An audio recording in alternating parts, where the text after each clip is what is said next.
So వీటన్నిటితో పాటు చాలా కఠోరమైన డైట్స్ ఉంటాయి మ్యామ్. బికాజ్ చాలామందికి ఫుడ్ దగ్గర వచ్చేసరికి ఎమోషనల్ విషయం. ఏదో ఒకటి వాళ్ళకి నచ్చిన వాళ్ళ అమ్మమ్మ చెప్పిన చారన్నమో, పప్పనో ఏదో అన్నం తినొద్దు, ఇది తినొద్దు, అది తినొద్దు చాలా కష్టం.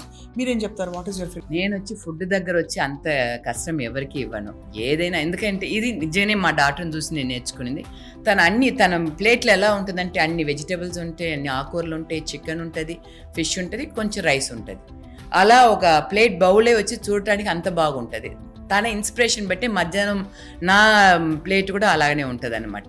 సో మార్నింగ్ నాకు ప్రోటీన్ కావాలని నేను ఎప్పుడు చెప్తూ ఉంటాను. అందరికీ నేను తెలుసు అది.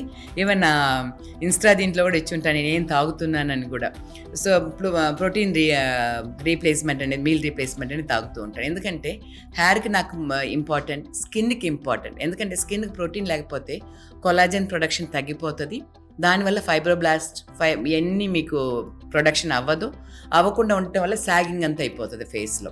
సో ఇన్ని కేజీస్ తగ్గిన దానికి నాకు ఈ పాటికి ఇంకా సాగింగ్ ఉండాలి, కొంచెం ఉంటుంది.